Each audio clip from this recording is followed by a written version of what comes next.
kasi idinadawit nila na ang mastermind di umano ay ang Pangulong Bongbong Marcos at sino pa ba diyang mga tarpulano ang mga ginapang mention nila, pati si Congressman Sandro Marcos, dinamay nila. So ano ang punto de vista dito?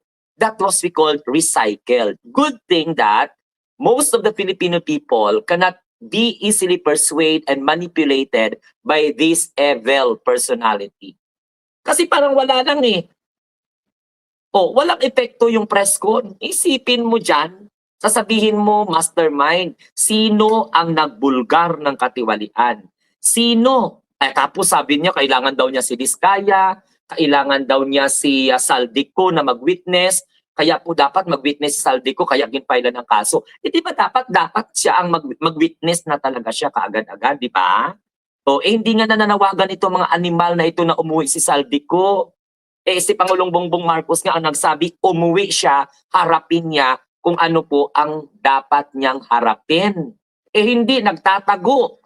Alam mo, sa totoo lang, pwede natin sabihin na si Saldico pinoproteksyonan itong mga maka-Duterte na sangkot sa mga flood control anomaly, particularly sa usapin po ng substandard and at the same time ghost infrastructure projects. Kasi hindi sila nakakapag-isip, hindi nila naisip na akala nila imbestigahan lang yung ngayon.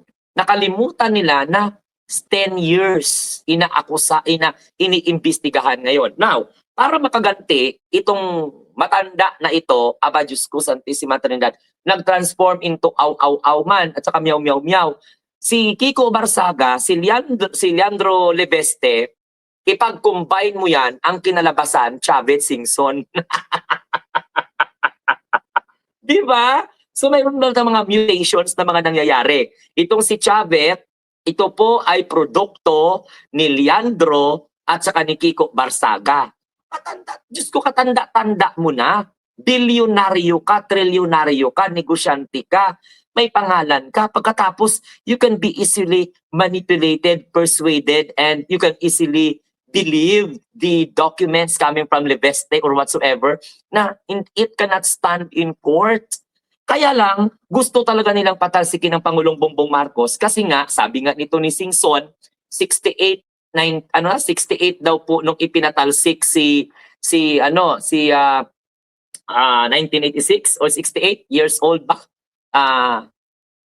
Hindi ko lang alam. Basta 1986 and then 68 years old daw si Pangulong Bongbong Marcos mapapatalsik daw po sa pwesto. Bakit wala pong naniniwala sa inyo? Yan ang tanong. So kayo mga kababayan, mga kabinggador, no? Lalong-lalo na yung mga Duterte diehard supporters. Wala na kayong bala laban sa gobyerno. Inubos nyo na lahat. Yung mga presentation ni Chavez sa Club Filipino na hindi pa tayo pinaniwalaan, sabi ng mga gago ng mga DDS, bakit alam mo? Sino ka ba na nakakaalam na may intel ka? Bakit alam mo yung venue, alam mo yung oras? Nagkamali ba ako ng oras? Nagkamali ba ako ng venue? Nagkamali ba ako ng sinabi na ang sentro ng press conference ni Chavez ay ang idawit ang Pangulong Bongbong Marcos and Congressman Sandro Marcos? Sa tingin po ninyo, if you are going to evaluate the expose of Chavez Singson, may bago ba?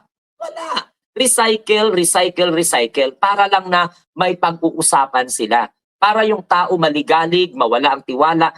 The more na magpapalabas kayo ng mga ganyang klaseng mga documentary, mga spliced video, itagpik-tagpik nyo yung mga biktima ng flood control, alam na po namin yan. At alam na po ng Pangulong Bongbong Marcos yan. Naintindihan po ninyo? Alam na po ni Pangulong Bongbong, kaya nga po nag-imbestiga ang Executive Department, and that is the reason why he come up a particular speech, specifically State of the Nation Address, to expose this what we call flooding anomaly sa Department of Public Works and Highway. Wala kayong ginawa. Kung hindi binulgar ng presidente, nagpa-press-con kayong mga animal kayo, mga buaya kayo. Diba?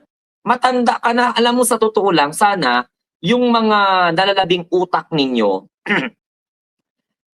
itulong mo na lang yan sa mga constituents mo. Huwag mo nang lukuhin ang taong bayan para maniwala dahil may pera ka, may impluwensya ka. So, mayaman ka. You can hire a detective, you can hire an investigator. Pagkatapos yun lang pala yung laman ng press conference mo, tapos ididiin mo na yun ang magiging basihan para ma-impeach. Bakit double time kayo ngayon? Dahil malapit na ang February.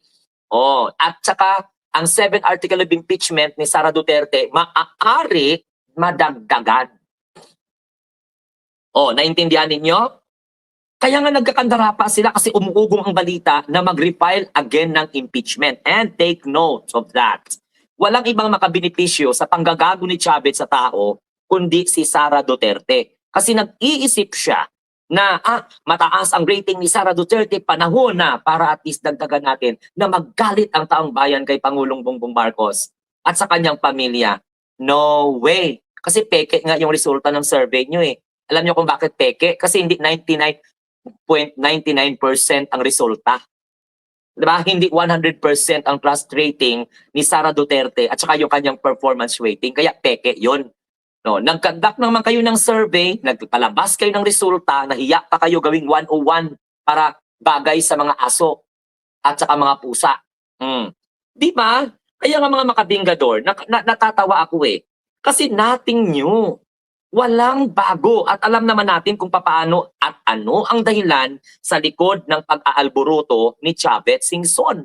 Dahil hindi po napagbigyan ang kanyang request at nahalungkat ang kanyang mga kaso na kung saan ay talagang naapektuhan siya. Sa bagay, alam naman natin, di ba, na si Chavez ay talagang nasangkot ito sa isang balita na isa po siya sa mga funder, di ba? Nagbibigay ng pondo. Hindi kasi mahirap unawain yung mga bagay na yan. Kung titingnan mo, para ba talaga sa kabutihan ng lahat ang ginagawa ni Chavez? O para lang talaga magalit ang tao kay Pangulong Bongbong Marcos, mapatalsik at iupo si Sara Duterte? Kaya ang tao alam na. Kung noon nagawa nila yan, eh ngayon hindi pwede kasi very observant and at the same time, talagang nagbibigay ng panahon ang mga tao na unawain bago po sila maggagawa ng kanilang mga desisyon politically. Kaya no wonder na kahit ano pong gustong gawin, may magdrama, di ba? Kahit anong-ano na lang, hindi po pinapanigan ng tao.